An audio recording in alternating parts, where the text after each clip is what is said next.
আসসালামু আলাইকুম। আইসিটি বাংলাদেশের পক্ষ থেকে সবাইকে শুভেচ্ছা। আমি ইসরাফিল মাসুম। আজকে কথা বলবো কম্পিউটার কিভাবে কাজ করে।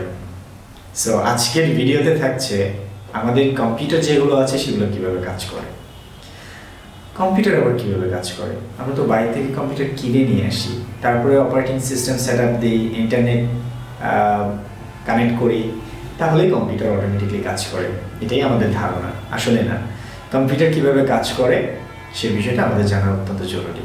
সাপোজ একটা গাড়ি কিভাবে কাজ করে সেটা গাড়ির যে ইঞ্জিনিয়াররা আছে তারা অত্যন্ত ভালো বলতে পারে, অথবা একটা রান্না কিভাবে হয় সেটা একটা রাঁধুনি খুব ভালো করেই জানে। সো কম্পিউটার হচ্ছে একটা ইলেকট্রনিক যন্ত্র, সেটা আমরা প্রায় শুরু থেকেই জানি।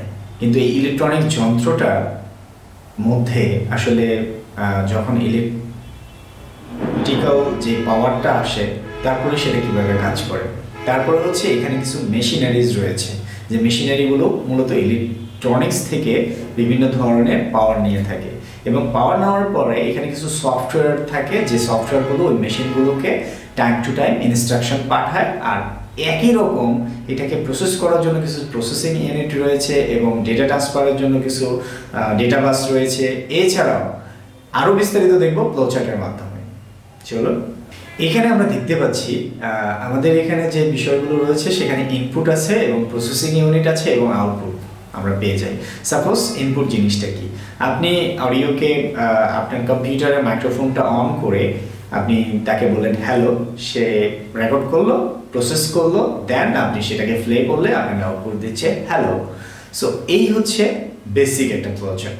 আমি যদি আরও ডিটেলসে আপনাদেরকে দেখাই, সেটা হচ্ছে ইনপুট আছে, মেমোরি ইউনিট আছে, আউটপুট আছে, আর একটা ইউনিট আছে সিপিইউ অর্থাৎ সেন্ট্রাল প্রসেসিং ইউনিট আছে।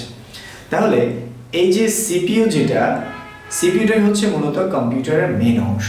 আপনি ইনপুট দিলেন, সেটা প্রসেস করলো, প্রসেসের মধ্যে সেখানে অ্যারিথমেটিক লজিক ইউনিট আছে, কন্ট্রোল ইউনিট আছে, তারপরে যা হচ্ছে মেমোরি ইউনিট আছে, এবং এই সেন্ট্রাল প্রসেসিং ইউনিটটা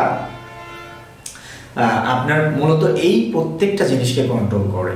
তো এখানে যে বিষয়টি সেটি হচ্ছে, ধরেন আপনি কম্পিউটারকে একটা ইনপুট দিলেন, কিবোর্ড থেকে চাপলেন, চাপার পরে যেটা করবে সেটা হচ্ছে সে এটাকে সেন্ট্রাল প্রসেসিং ইউনিটে পাঠাবে, এবং সেখান থেকে সে অ্যারিথমেটিক যে ক্যালকুলেশনগুলো আছে সেগুলো করবে, কন্ট্রোল করবে, এবং মেমোরি ইউনিটকে ব্যবহার করবে, এবং আফটার দ্যাট সেটা মেমোরিতে সেভ করে রাখবে।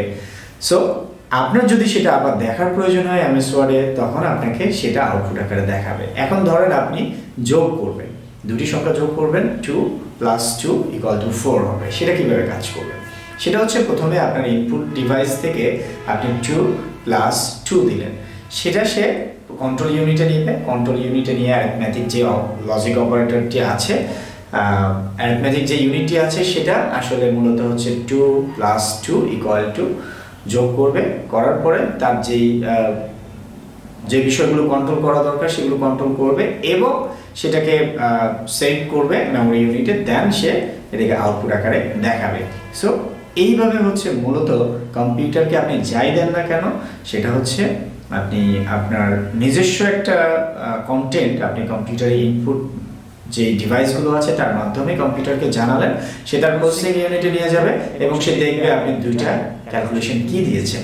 আপনি 2 + 2 = 4 এটা দিয়েছেন, তখন কম্পিউটার ম্যাথমেটিক্স ইউনিটের মাধ্যমে বুঝতে পারে যে এখানে আমাকে যোগ করার জন্য বলা হয়েছে, আমি এইভাবে যোগ করে দেন আউটপুট দেখায়। একই রকম যদি আপনি কোনো একটা ইমেল করেন তাহলে সে কিভাবে কাজ করে, একই রকম সে ইমেলটা আপনার ইনপুটের মাধ্যমে নেবে, নেওয়ার পরে সে এটাকে প্রসেসিং করে একটা টেক্সট ফরম্যাট আকারে সেভ করবে, করার পরে সে তার কন্ট্রোল ইউনিটের মাধ্যমে সে ইন্টারনেটের যেই ট্রান্সফার ইউনিট আছে, আমরা যে ইন্টারনেটের জন্য যেই অ্যালগোরিদমগুলো আছে সেগুলোর মাধ্যমে সেই ডেটাগুলোকে ডিজিটাল থেকে অ্যানালগে কনভার্ট করে এটাকে ট্রান্সফার করে দেয়। সো এইভাবে হচ্ছে মূলত কম্পিউটার ইনপুট, প্রসেসিং এবং আউটপুট ইউনিটের মাধ্যমে রেজাল্ট দেখায়। সো এইভাবে মূলত কম্পিউটার কাজ করে। আমাদের বিস্তারিত আরও ডিটেল জানতে পারবেন পরবর্তী ভিডিওতে। ধন্যবাদ সবাইকে।